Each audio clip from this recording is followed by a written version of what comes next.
Kaleidoscope, a weekly public affairs program brought to you in partnership with the Urban League of Greater Cleveland, Kaleidoscope Magazine, and News Channel 5. Good morning, everyone, and welcome to the broadcast today. Warrensville Heights Councilwoman Deborah Hill hosts her third annual Wellness Walk, as it is called, on May 14th, and she will share more with us about the Wellness Walk. Then Medical Mutual of Ohio's new Director of Community Relations and Outreach will join me. Douglas will be right here, Douglas Bennett, good friend. And later in the broadcast, Arlene Burks-Gant will talk about her time as a dancer on the Upbeat Show here on WEWS years ago, and she will share with us what she's doing now. Upbeat dancer, still out there. Good morning, everyone. This is Kaleidoscope, and so we begin. Beginning right now with Deborah Hill, Councilwoman from the city of Warrensville Heights. Good to have you with us, Madam Councilwoman. Thank you for having me. Yeah, things are well in Warrensville Heights, I would imagine. Things are going quite well in the city of Warrensville Heights. We're quite pleased with all of the progress that the city is making.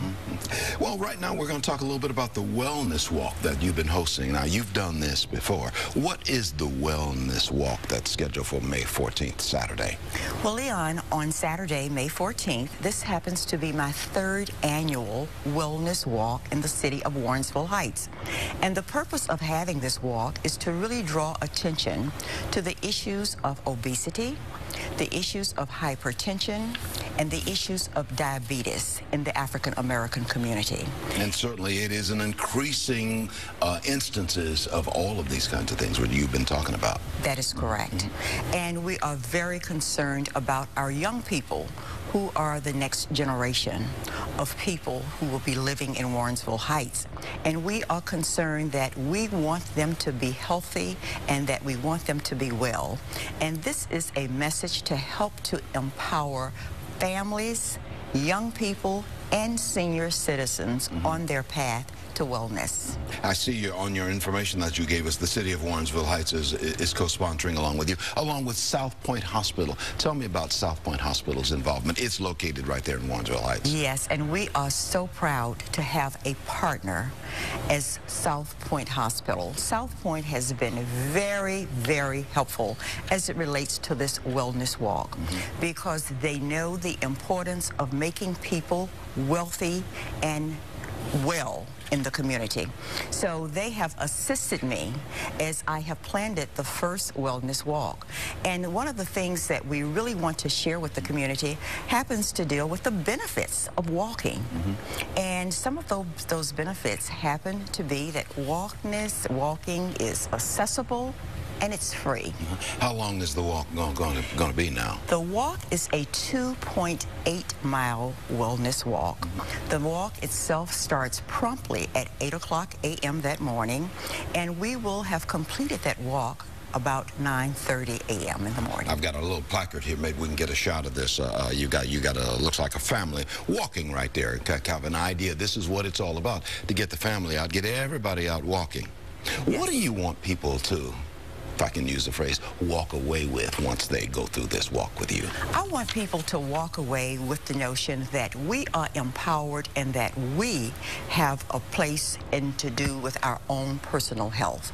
That it is up to us, if we really want to be well and healthy, that it is time for us to start taking some of the responsibilities with our own personal health.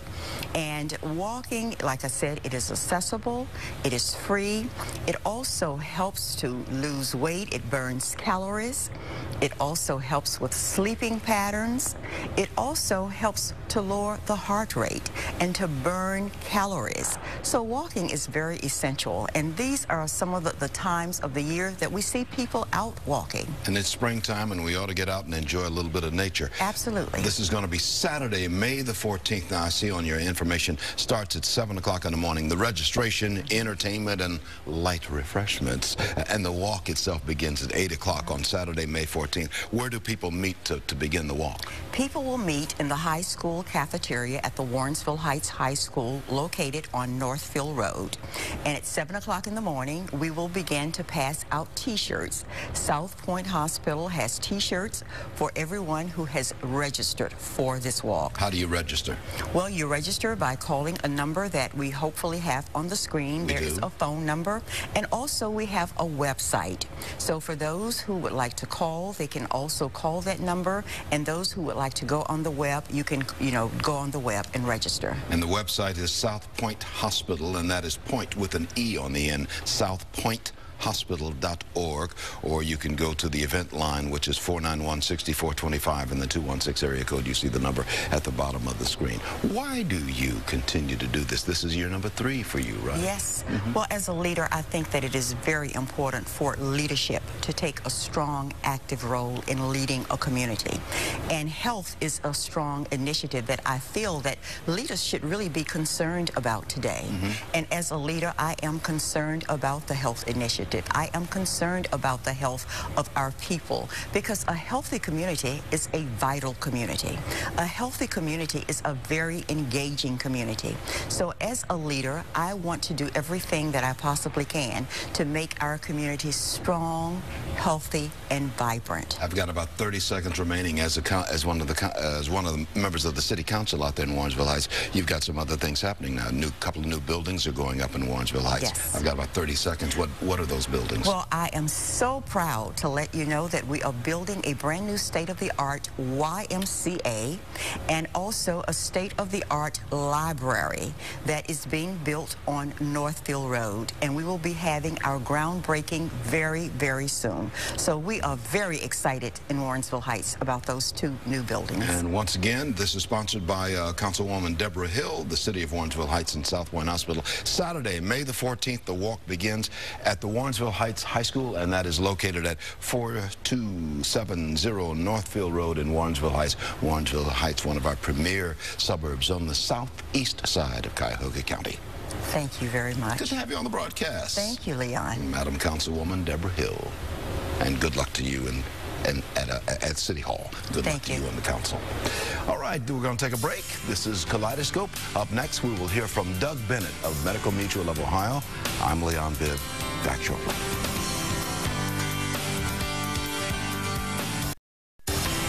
Welcome back to more of Kaleidoscope. Medical Mutual of Ohio's new Director of Community Relations and Outreach joins me this morning to talk about his new role. A good friend of mine, Doug Bennett, Director of Community Relations and Outreach for Medical Mutual of Ohio. Hey, Doug. Dr. Bibb, how are you, sir? Fine, fine. Good. Good to have you back with us, Doug. I'm glad to be back in Cleveland. Yeah, you were gone for a while. Yes. Down in Washington, D.C. Yes. Was down there for about 3 years. Yeah. And now you're back. Yes. Now you're back in Cleveland working with Medical Mutual. Yeah. What's the head of Community Relations and Outreach? What goes through your mind at Medical Mutual? What do you do?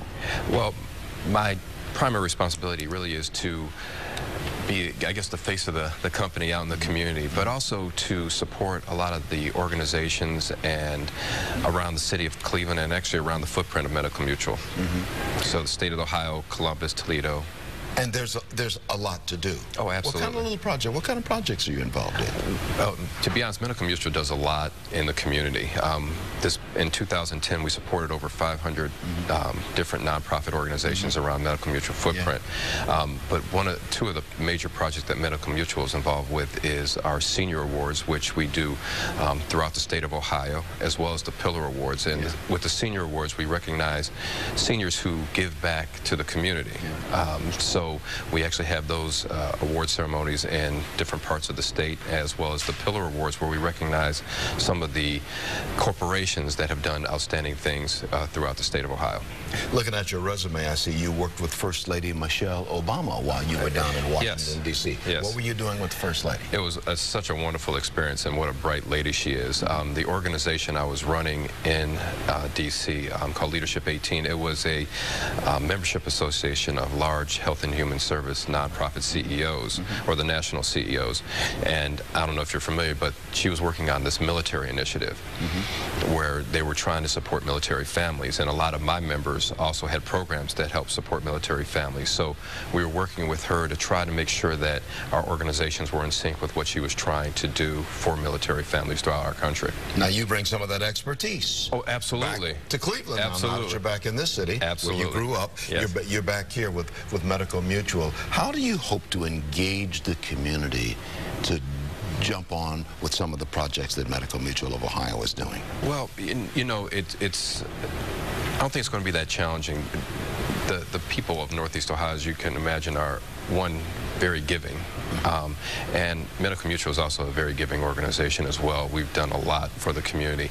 I mean, and you know, one of the things that we're really concerned about is the health and wellness. And I think the city, as they're undertaking a lot of things with health and wellness, and what we're trying to do with health and wellness and supporting these organizations, I don't think it's going to be too difficult to get people to actually get engaged with Medical Mutual. We just talked with the city councilwoman from Warrensville Heights about the importance of walking and staying healthy. Correct. She talked about you know, fighting obesity. Yes. First Lady Michelle Obama has talked about that. Correct. Do you see an increased interest on the part of the rank and file Americans to stay healthier these days? Absolutely, absolutely. In fact, one of the things our CEO, Rick Chiricosta, has done, even in our building, is, you know, we have these placards out in front of the elevators stating, you know, how many calories you can burn if you took the steps up instead of actually getting on the elevator.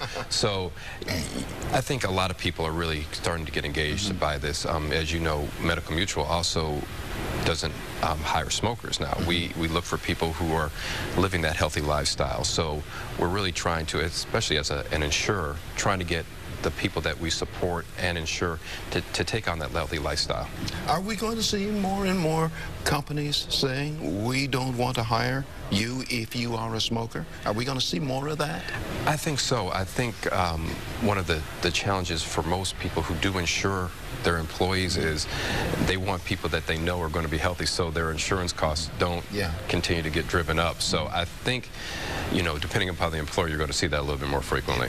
When you came back to Cleveland, what was uppermost in your mind when you signed on with Medical Mutual after spending 3 years in Washington, D.C.? Well, to be honest, I wasn't really sure if I was ever going to come back to Cleveland. I mean, I love the city greatly, but it was such a great opportunity to work for such a wonderful company. I knew Medical Mutual when I was working back in Cleveland before I left to go to D.C., and they had such a great reputation in the community, and it was just a great opportunity. And again, coming back to Northeast Ohio, I couldn't pass it up. And it's also great to be back around family and friends.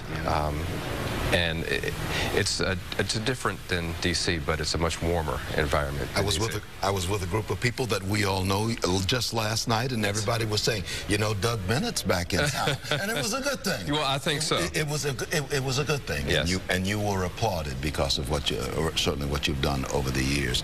By the way, you can learn more about everything that Doug Bennett is talking about if you go to medmutual.com. Medmutual.com. You can see it on the screen. We wish you well as you come back to your hometown. And tell your folks we said hi, Mother and Dad, we said hey. I will certainly do so, and I'm glad to be back, and always glad to be in Leon Bibb's presence. Oh, good to be in your presence, my good friend Doug Bennett. One thing we share, I may not ever told you, Doug is my middle name. Douglas is my middle name. Oh, that's a beautiful thing, isn't it? It's a beautiful thing. Good to see you. Good to have you on the broadcast. Absolutely. Thank Doug Bennett, ladies and gentlemen, Director of Community Relations and Outreach for Medical Mutual of Ohio. Good to have you. Thank you. Doug. Appreciate it. Log on to newsnet5.com to see what's coming up on Kaleidoscope. Up next, a former upbeat dancer, Arlene Burks-Gant.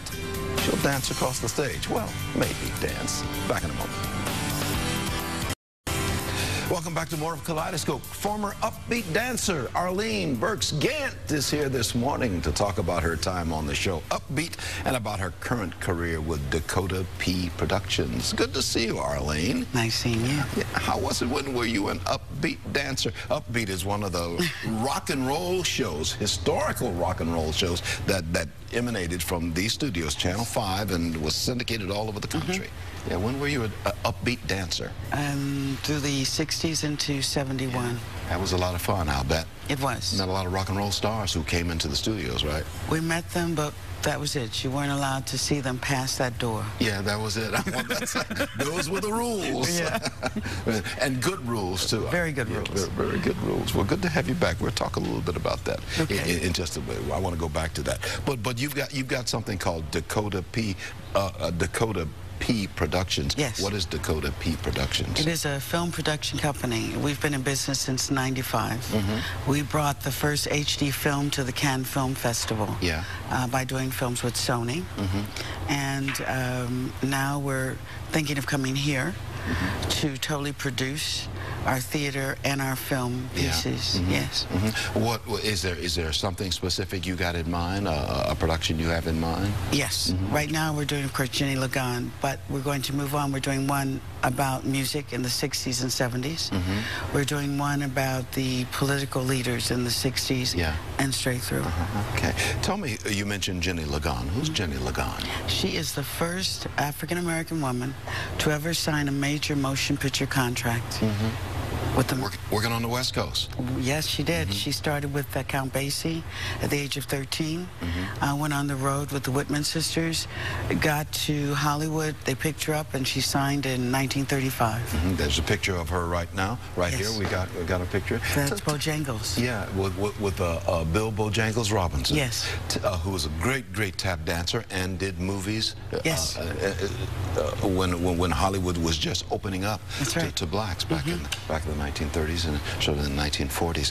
What was it about Jenny Lagan that intrigued you and Dakota P Productions? Actually, we were living in Vancouver, and someone called and said, there's someone in Vancouver you should meet.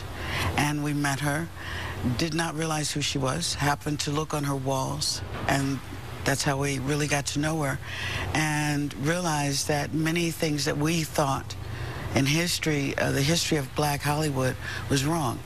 And that's because we were able to look at actual newspaper clippings that she had. And she was such an extraordinary woman, still is. And up until last year at 94, 95, still tapping. And many of the roles that they played were mostly maids and servants back in the early days of Hollywood. Yes, but she was known as a man tapper. She could out-tap any man. She competed with Bojangles. In fact, she's the only black woman you would have ever seen with Bojangles on television or film. Bill Bojangles, one of the great tap dancers who once tap danced down Broadway in a parade. It was like a mile-long parade, and he danced the entire parade on the asphalt. Right. Yeah. He's the only person that they know of that taps backwards at the same speed that he taps forward. Yeah. Quite a talent he was. Tell me a little bit about the Upbeat show. Now, we had a photograph of the Upbeat show. Maybe we can bring that photograph back if the control room can harness that photograph and bring it back. What do you remember about the Upbeat show? And you were one of the dancers there. I remember that it was a wonderful time. 3 times a week we lived in this studio after school.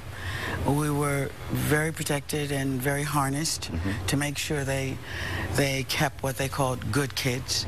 And Saturdays we were here all day, and we just really enjoyed ourselves. I mean, today we're still close. We have Jeannie Hagedorn, Constance Gibson, Hank Nystrom, all of those, Gail Philpott. Yeah. All of us are still very close. Who I've known for many years. Yes. Gail Philpott, who even worked in television. She and I worked in television. She's amazing. For a period of years.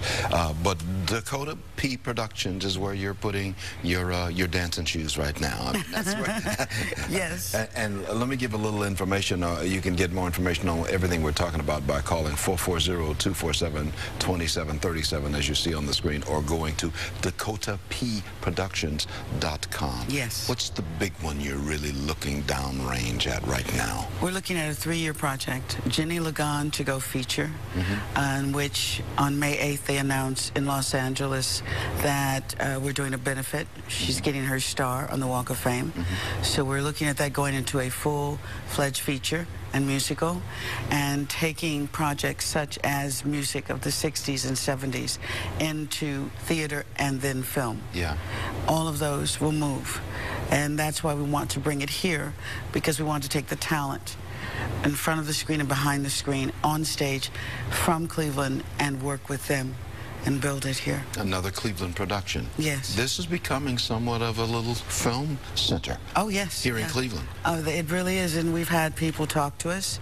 The Film Commission, everyone's been incredible about bringing our films here and doing the work here, and we're really taking a serious and close look at doing that. I will get in the line, the casting call. Get in line. I'm looking for the big screen now. You got it. Take care of me. Arlene Burks-Gant, former upbeat dancer. Now she's with Dakota P Productions. Thank you so much, Arlene. Thank you. Glad to have you back in the old studio. It feels good. Yeah. Come back. Dance. Well, not that. No. Okay. Good to have you on the broadcast. Thank you. 440-247-2737. You may log on to newsnet5.com each week to see what's coming up on Kaleidoscope. Up next, Marsha Maccabee of the Urban League of Greater Cleveland. Here now is Marsha Maccabee of the Urban League of Greater Cleveland, always with a word at the bottom of our broadcast, because the Urban League is one of the partners on this broadcast. We are, and we're so pleased to have this long-standing relationship, and it's great. And Leon, people always tell me that they see us together on the broadcast, and they always comment how much they enjoy. So I want to thank you for all that you do, and I understand some other accolades are in order. I understand that you've received some long overdue medals from being in Vietnam lately. There were some medals. Uncle Sam had some medals for me, and I never got them for my service in Vietnam. Most of them I got, of course, and with a little Bronze Star lapel pin. That signifies the Bronze Star, which Uncle Sam pinned on my chest way back during the war in Vietnam in the late 1960s. I have that medal. But there were some other things that I qualified for that I never received, and U.S. Senator Sherrod Brown ran the ball for me, called the Department of Defense, and got those medals sent to me. Well, I certainly appreciate him doing that. He's a great guy and a great friend of the Urban League and certainly of this city. And as we talked about that, I wanted to congratulate you, but also I think that one of the things we have to do is remember our folks who have served us and who have served this country, served in the military. And as a military wife myself of a veteran, I think it's important that we keep that alive and we keep that support going. And as we now have soldiers who are coming back home, we need to pay attention to their needs. Exactly. Because their needs are great, coming back and trying to reintegrate into society.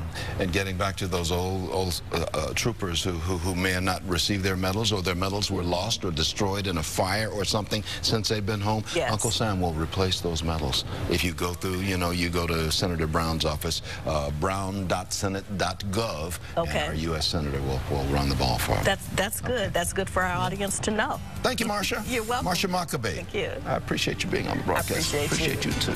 That's going to do it. Be well.